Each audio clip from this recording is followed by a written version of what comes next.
Have you ever wondered about the person leading one of the world's most populous and rapidly developing nations? Today, we're taking a deep dive into the life and journey of Xi Jinping, the leader of China. His story is one of resilience, determination, and a deep connection to the people he serves. From humble beginnings to the highest office, his path is filled with valuable lessons. Xi Jinping was born in Beijing in June 1953. He is what many in China call a princeling, as his father, Xi Jinping, was a revolutionary veteran and a high-ranking official. You might think this meant an easy life, but that couldn't be further from the truth. His childhood took a dramatic turn during the Cultural Revolution. His father was purged from the party, and the family faced immense hardship. His own sister passed away during this turbulent period, and his father was imprisoned. At just 15 years old, the young Xi Jinping was sent to the remote village of Liangjiahe in Shaanxi province as part of the Down to the Countryside movement. Imagine being a teenager from the city,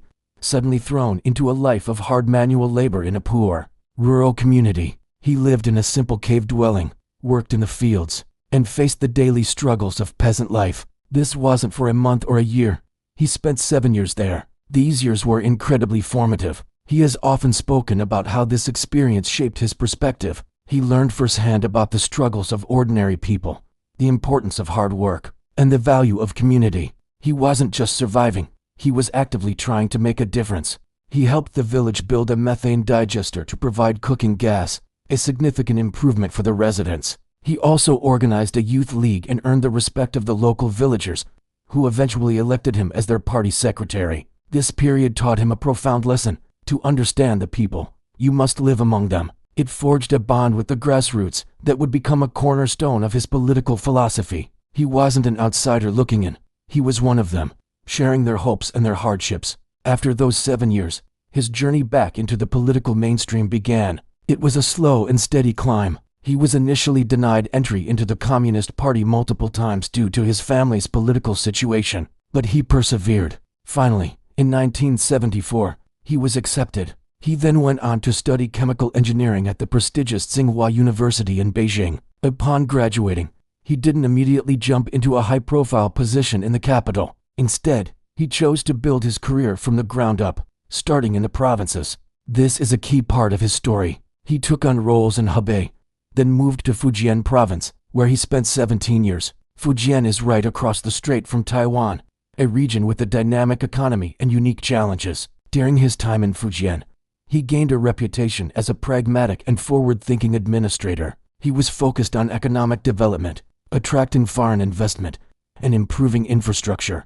He worked to strengthen ties with Taiwanese businesses, fostering economic cooperation. He was known for being down-to-earth and accessible, often visiting factories and villages to understand the situation on the ground. From Fujian, he moved to the neighboring Zhejiang province, another economic powerhouse.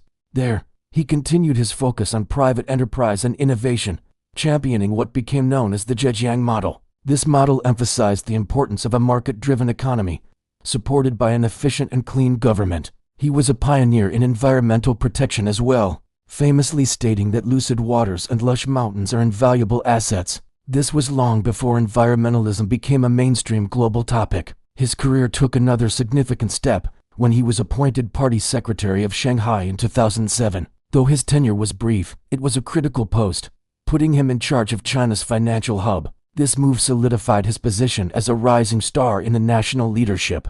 Later that year, he was promoted to the Politburo Standing Committee, the apex of political power in China. He was placed in charge of a wide range of important portfolios, including party organization, Hong Kong and Macau affairs, and preparations for the 2008 Beijing Olympics. This period served as his final apprenticeship before taking the top job. Finally, in November 2012, Xi Jinping became the General Secretary of the Communist Party of China, and a few months later, the President of the People's Republic of China. His rise to the top was complete.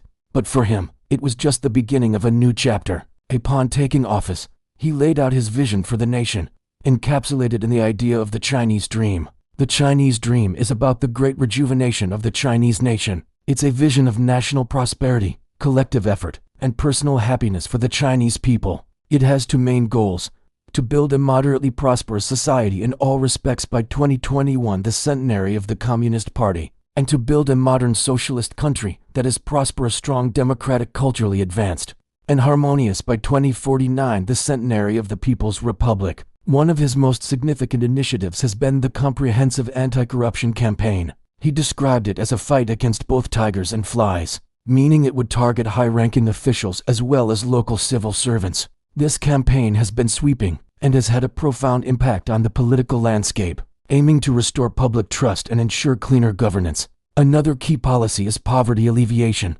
Building on the work of his predecessors, he launched a targeted poverty reduction strategy. This wasn't just about giving handouts, it was about precision. It involved identifying the poorest households and tailoring specific solutions to their needs, whether through job creation, relocation, education, or healthcare. In early 2021, China announced that it had lifted the remaining rural population out of extreme poverty, a monumental achievement. On the international stage, Xi has projected a more confident and proactive foreign policy.